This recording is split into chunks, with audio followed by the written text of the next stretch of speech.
Narating namin ang Butig Falls. Sobrang na-amaze kami sa ganda nito.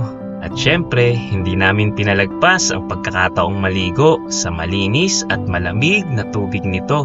Pero bilang mga adventurer, lagi kang may tanong sa isip, ano kaya ang nasa kabilang side? Ano yung nasa taas ng falls na ito? Baka mas maganda o baka hindi? Pero isa lang ang paraan para malaman. Mga trip, agad kami dun sa may taas ng falls. Ang subukan. Nakakatakot. Aaminin ko, takot ako sa heights. Pero ayoko nang magpalimita sa takot ko.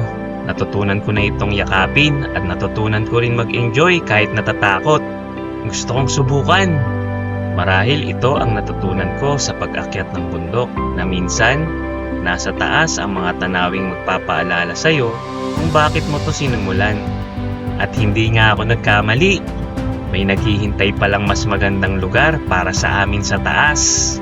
Sa bawat hakbang, may takot. Pero sa dulo, ganda at karanasan ang gantimpala. This is Butig Falls, and this is the beauty of adventure. Tara, trip tayo!